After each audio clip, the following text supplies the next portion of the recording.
ನಾಗರಾಜ್ ನಾಗರಾಜ್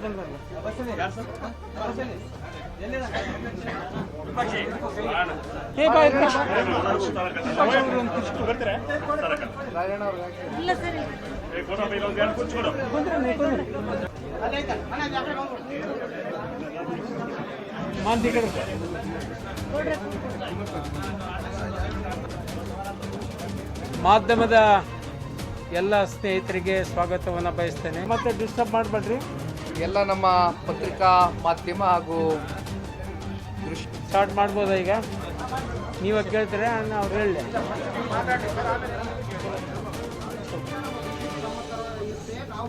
ಈಗ ಒಂದ್ ನಿಮಿಷ ಅವರು ಅವರು ಈಗ ಒಂದ್ ಸೆಕೆಂಡ್ ಅಣ್ಣ. ಈಗ ಅಕ್ಕ ಅವ್ರಿಲ್ಲಿ ಕೂತ್ಕೊಂಡಿದ್ದಾರೆ.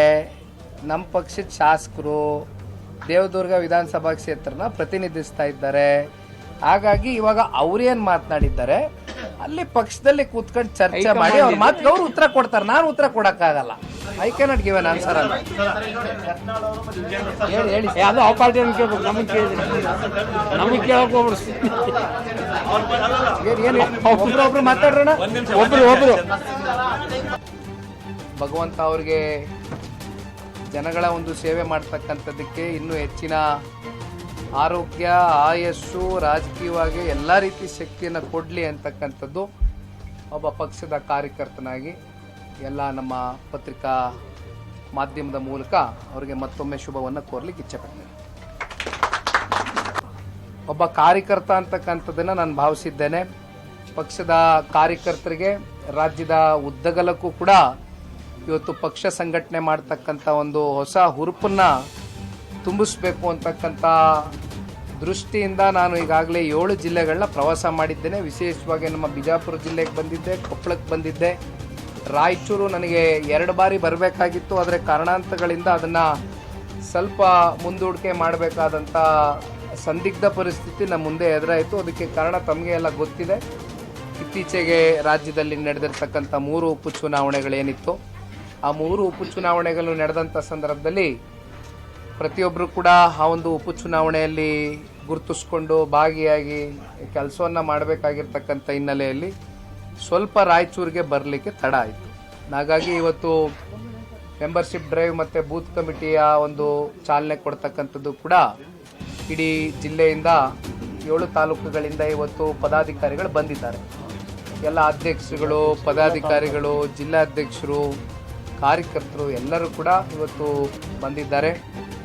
ಹಾಗಾಗಿ ಪಕ್ಷ ಸಂಘಟನೆನ ಮುಂದಿಟ್ಕೊಂಡು ನನ್ನ ಮುಂದಿನ ಕೆಲವೊಂದಷ್ಟು ರೂಪುರೇಷೆಗಳೇನಿದೆ ಇವೆಲ್ಲವೂ ಕೂಡ ಇಂಪ್ಲಿಮೆಂಟೇಷನ್ ಆಗಬೇಕಾಗ್ತದೆ. ಆ ಹಿನ್ನೆಲೆಯಲ್ಲಿ ನಾನು ನನ್ನ ಕೆಲಸವನ್ನು ಶುರು ಮಾಡಿದ್ದೇನೆ.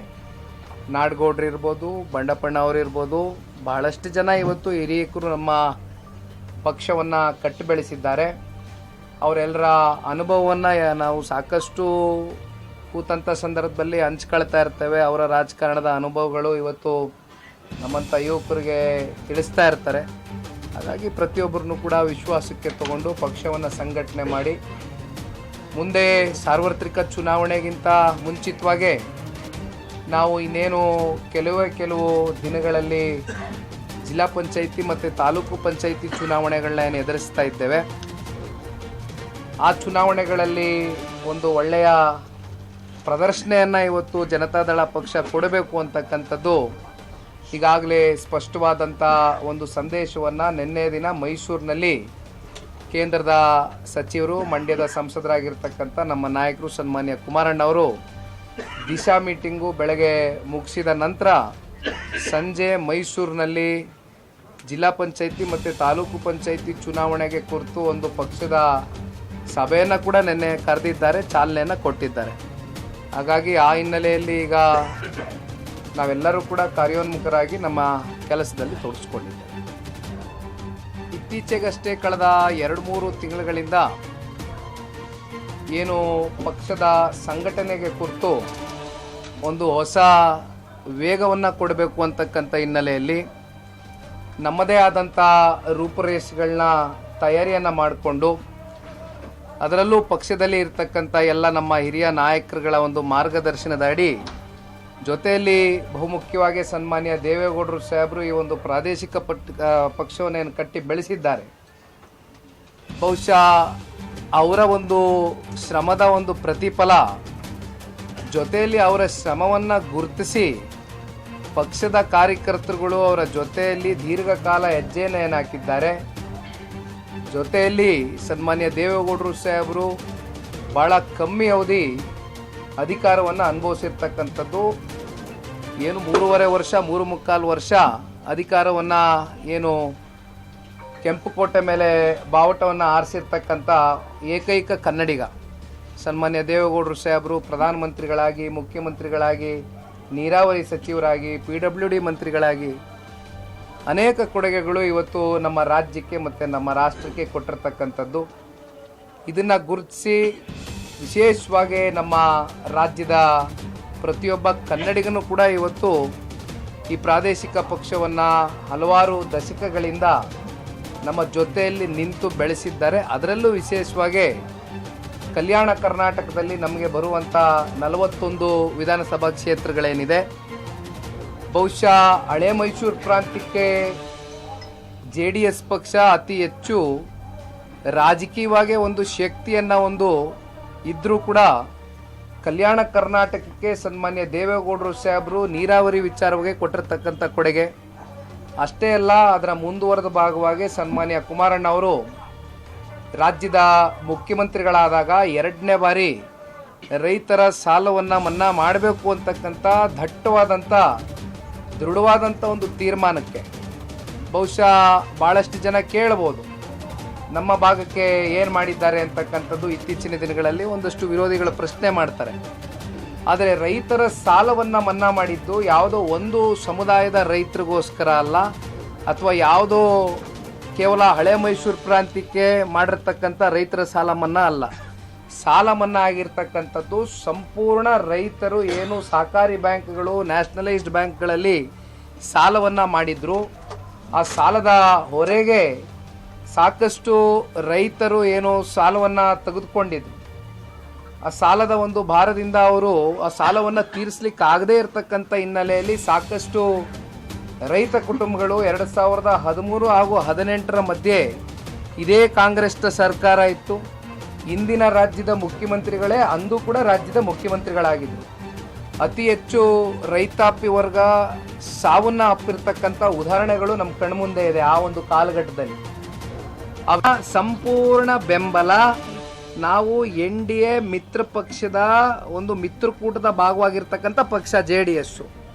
ಒಟ್ಟಾರೆಯಾಗಿ ಸರ್ಕಾರದ ವೈಫಲ್ಯತೆಗಳು, ದುರಾಡಳಿತ, ಭ್ರಷ್ಟಾಚಾರ ಏನೇ ಇದ್ರೂ ಕೂಡ ನಾವು ಭಾರತೀಯ ಜನತಾ ಪಾರ್ಟಿ JDS ಇಬ್ಬರೂ ಕೂಡ ಸದನದ ಒಳಗಡೆ ಸದನದ ಹೊರಗಡೆ ಹೋರಾಟವನ್ನು ಮಾಡ್ತೇವೆ. ಅದರಲ್ಲಿ ಯಾವುದೇ ಅನುಮಾನ ಬೇಡ. ಮೈಸೂರು ಭಾಗದಲ್ಲಿ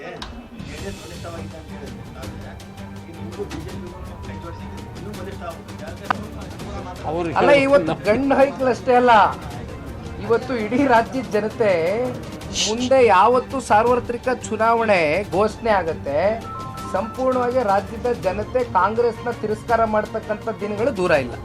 ಬರೀ ಗಂಡು ಹೈಕಳಷ್ಟೇ ಅಲ್ಲ, ಹೆಣ್ಮಕ್ಳು ಕೂಡ ತಿರಸ್ಕಾರ ಮಾಡ್ತಾರೆ. ಅದರಲ್ಲಿ ಯಾವುದೇ ಅನುಮಾನ ಬೇಡ. ಯಾವುದೇ ಅನುಮಾನ ಬೇಡ ಅನ್ನಲ್ಲ. ಅದು ಯಾಕೆ ಅನುಮಾನ ಪಟ್ಕೊತಿರಲ್ಲ? ಈಗ ಇಷ್ಟೊತ್ತರ್ಗ ಅಲ್ರಿ ಕಾರ್ಯಕರ್ತರು ಒಂದ್ ಸೆಕೆಂಡ್ ಅಣ್ಣ, ಒಂದ್ ಸೆಕೆಂಡು. ಈಗ ಹಲವಾರು ಜಿಲ್ಲೆಗಳಲ್ಲಿ, ಹಲವಾರು ಕ್ಷೇತ್ರಗಳಲ್ಲಿ BJPನೂ ಬಲಿಷ್ಠವಾಗಿ ಬೆಳೆದಿದೆ, JDS ಬೆಳೆದಿದೆ. ಇಲ್ಲ ಅಂತ ಇಲ್ಲ, ನಾನು ಒಪ್ಕೊಳ್ತೇನೆ. ಇವೆಲ್ಲವನ್ನ ಸುಗಮವಾಗಿ ಬಗೆಹರಿಸ್ಕೊಂಡು ಹೋಗ್ತಕ್ಕಂಥದಕ್ಕೆ ನಾಯಕರುಗಳು ಕೂತ್ಕೊಂಡಂತ ಸಂದರ್ಭದಲ್ಲಿ ಅರ್ಧ ಗಂಟೆಲೆಲ್ಲ ಇತ್ಯರ್ಥ ಆಗ್ತದೆ. ನೀವ್ಯಾಕೆ ತಲೆ ಕೆಡಿಸ್ಕೊತೀರಿ? ನಡೀರಿ, ನಾವು ಹಿಂಗೆ ಜೊತೆಲಿ ಹೋಯ್ತೀವಿ ಅಲಯನ್ಸ್. ನೋಡಿ, ಒಂದು ಮಾತನ್ನ ಹೇಳ್ತೇನೆ, ಇವತ್ತು 2 ಪಕ್ಷಗಳು ಒಟ್ಟುಗೂಡಿರ್ತಕ್ಕಂಥದ್ದು ನಮ್ಮ ರಾಜ್ಯವನ್ನ ಮುಂದಿನ ದಿನಗಳಲ್ಲಿ ಒಂದು ಒಳ್ಳೆಯ ಒಂದು ಆಡಳಿತವನ್ನ 7.5 ಕೋಟಿ ಕನ್ನಡಿಗರ ಒಂದು ಆಶೀರ್ವಾದದ ಮೇಲೆ ಕೊಡಬೇಕು ಅಂತಕ್ಕಂಥ ಹಿನ್ನೆಲೆಯಲ್ಲಿ ಸನ್ಮಾನ್ಯ ದೇವೇಗೌಡರು ಕುಮಾರಣ್ಣವರು ತಗೊಂಡಿರ್ತಕ್ಕಂಥ ನಿರ್ಧಾರ ಇದು. ಹಾಗಾಗಿ ನಮಗೆ ಶಕ್ತಿ ಇರ್ತಕ್ಕಂಥ ಕಡೆ ನಾವು ಭಾರತೀಯ ಜನತಾ ಪಾರ್ಟಿಗೆ ದಾರಿಯನ್ನು ಎರೆದಿದ್ದೇವೆ, ಅವ್ರಿಗೆ ಶಕ್ತಿ ಇರ್ತಕ್ಕಂಥ ಕಡೆ ನಮಗೆ ಭಾರತೀಯ ಜನತಾ ಪಾರ್ಟಿ ಅವ್ರ ಕಾರ್ಯಕರ್ತಗಳು ಪ್ರಾಮಾಣಿಕ ಕೆಲಸ ಮಾಡಿ